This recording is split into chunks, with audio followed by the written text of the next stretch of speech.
Hey, I'm Randy and you're watching The Cheap Audio Man. Here at The Cheap Audio Man, we talk about high-value hi-fi, home theater, and headphone equipment. Except for today, kind of, we're going to talk about my favorite things, or The Cheap Audio Man everyday carry. So sit down, grab a cup of coffee, and let's talk about The Cheap Audio Man's everyday carry.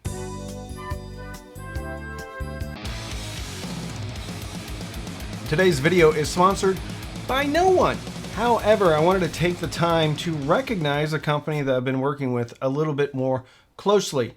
It's Audio Advisor. Not to be confused with Audio Advice. Audio Advisor is based out of Michigan. I got to know them through Project because when the Metallica turntable was announced, I immediately asked, how do I get a hold of one of these? So I've talked to them a couple of times. They've been doing this for 40 years, and they actually still send out catalogs, which is super cool. They have a 30-day return policy, over 1 million customers served.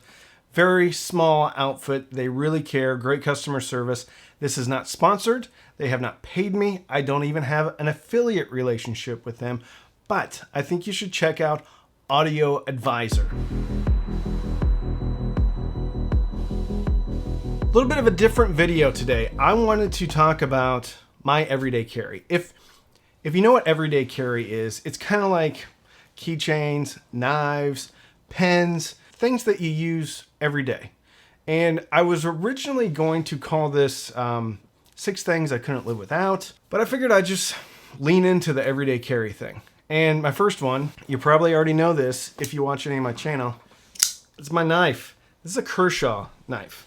Now, Kershaw is not a super high-end knife manufacturer. They've been around for a long time. They sell through a whole bunch of different retailers like Cabela's, Walmart, Amazon.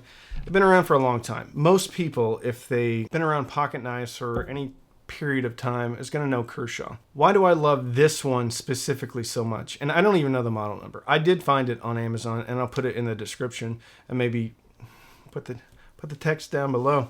Why this one specifically? Well, I used to travel a lot when I had a real job. And I always carry a pocket knife. Always. Even since I was a kid, I carried a pocket knife because I grew up on a farm. There's a lot of uses for a pocket knife on a farm. So inevitable, I think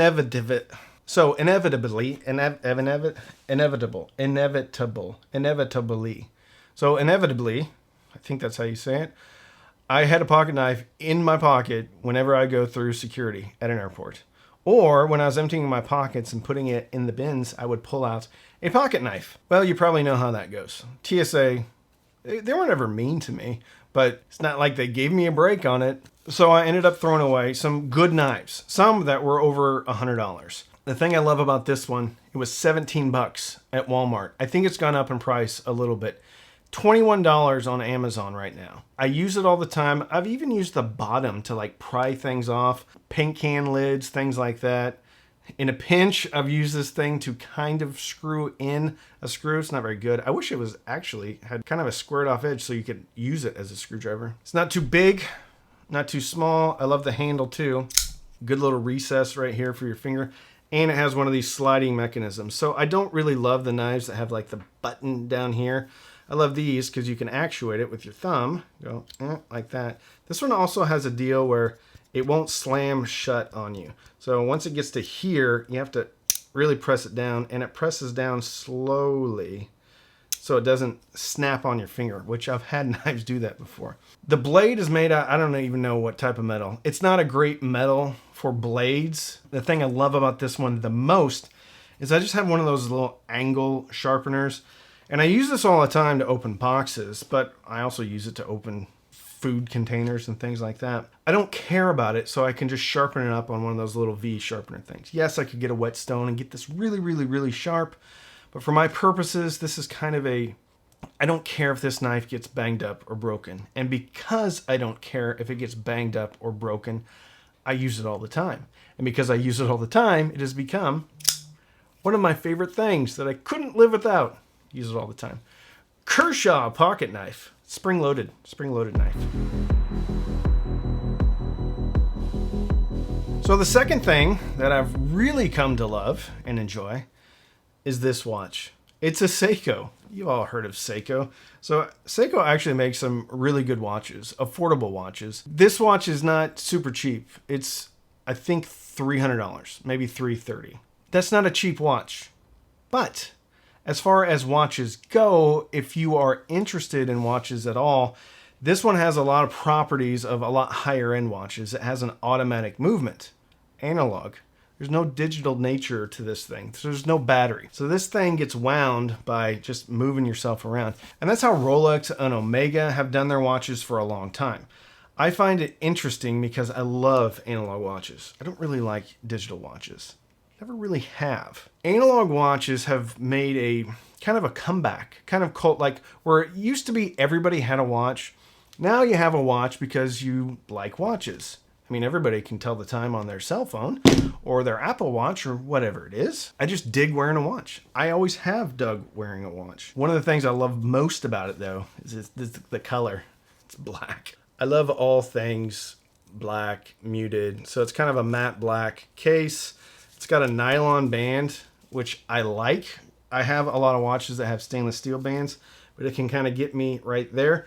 The other thing is I'm editing all the time. And when I have a stainless steel bracelet on the watch, it scratches up my laptop, but it also kind of pinches my skin a little bit. So I love this nylon-y type of strap. Love this watch. It's a Seiko SPD or something like that. Super cool. And if you don't like the black one, they have a whole bunch of them. They have ones that look like Rolexes, ones that look like, I think, Omegas. Seiko's been doing the watch thing for a long time, though, and they make a really good product. Out of Japan. It's a Japanese watchmaker. I love this thing so much. And again, it's not like it's a Rolex, so if I bump it, scratch it, or whatever, I'm not too concerned about it. But because I'm not too concerned about it, I use it all the time, so I love it.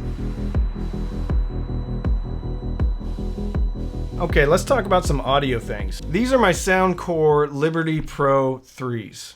I've done a full review on these. Not very many people watched it because I don't think a lot of people actually like wireless earbuds that are two-channel aficionados, even headphone aficionados, kind of poo-poo wireless headphones. While I do love the merits of a very good traditional IEM or headphone, I also love these. Why? Because I use them all of the time. These have a little magnetic charging case, pretty much just like everything. So if you're into earbuds or whatever, same principle. You take this, the charging case has a battery, these have a battery, and then you can charge it right inside there, and then you can charge the entire case. What I love about these is it comes with a very good app. So there's an EQ in the app. Also, they have very good noise cancellation. And I never really cared about noise cancellation because it wasn't really well implemented outside of Bose or Sony. But Soundcore as a company has really made a huge push. You can go into Walmart now and get a pair of Soundcore. They're right next to Bose and right next to Sony. I think that's saying a lot. This is made by Anker. Anker is a pretty good name when it comes to surge protectors, other things like that, cables, but their higher tier headphones and earbuds are called Soundcore. I don't like the ones that hang down, so I like the ones that kind of stick in my ear. I've had a chance to own and review a lot of wireless IEMs, and I gotta tell you, these are far and away my favorite. The only thing I don't like, and actually I just happen to have the other ones right here. So this was the precursor, the Liberty 2 Pro. This doesn't have any active noise canceling. The case on this one is rubberized, so it's very easy to open it and close it. Open it and close it. Okay. This one has a smooth lid, and it's kind of easy to open it.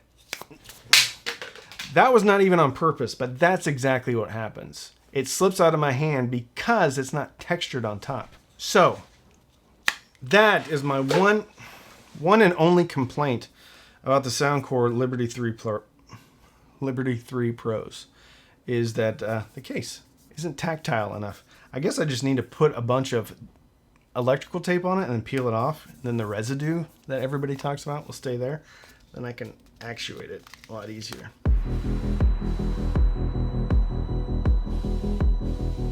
Chances are you may have one of these laying around the house already. It's the Contigo water bottle. You can also put coffee in it. I do use a lot of coffee. This one's a 20 ouncer. I use it all of the time. Look at those scratches. Again, I do not care about these. I think I bought this at Costco, like a pack of 2 of them, 10 years ago. There's a date on the bottom that says 2012. They keep the water cold and they keep the coffee hot. I like this one because it has a little bit of a handle on them. I tried to look for ones that do have handles. I think there are some. And then this one has a little closure for the thing. I'm not going to show you a close-up of that because it's actually pretty dirty because there's some coffee residue in there. Probably shouldn't use this for coffee, but I still do. Love this thing. I've been trying to drink more water because I'm fat and out of shape and old and I don't want to die prematurely. And apparently if you drink a whole bunch of water, that cures everything. Water, water, water. Stay hydrated. Anyway, I've been using this a lot more than I have in the past. And now it's always right next to me. Contigo 20-ounce water bottle. Couldn't live without it. Last but certainly not least is this. It's a wire stripper. I've had a lot of wire strippers, but I keep coming back to this one because it works and it's easy. I got this from Crutchfield a long time ago when I was installing a car stereo, and it worked perfectly. You just put the wire in, you do that, and it strips it. There's a little thing that you can move up and down so that you only strip away as much as you want to. When I got it, I thought, oh my gosh, this is pretty gimmicky. This is going to break. I'm going to get one use out of it. And that has not been the case. I have used this over and over again. I've actually purchased better wire strippers that I thought were better, that had metal things on them and adjustments. And they're not as dependable as this one, and they're not as easy as this one. And frankly, they weren't as cheap as this one. I don't even know. I think this is an SD something or other. I'll link it in the description. They still sell it at Crutchfield. I use this thing all the time, and it always works. And it's kind of a throwaway design, but it has lasted longer than the designs that are not supposed to be throwaway designs, which I find very ironic. I love it. It's light. More importantly, it's easy to use. So if you're going to build some speaker cables, which is fun, by the time you buy the cable, buy the banana plugs, and buy this, you're still going to be way cheaper than buying a pre-built set of speaker cables. And then you can use this as long as I have. I think this thing is 15 years old at this point. Kind of a different video. I had fun though. I hope you did. I will link the speaker cable building video right here. So if you want to support the channel, all of these are going to be linked in the description. Those are affiliate links, which means if you click and you buy, I do get a commission. You can sign up for Tidal Music, Amazon Music, all that stuff, or check out my Patreon. So don't binge watch anything on Netflix or Hulu. Binge listen and fill your soul with happiness. And with that, I'm Randy. I'm the Cheap Audio Man.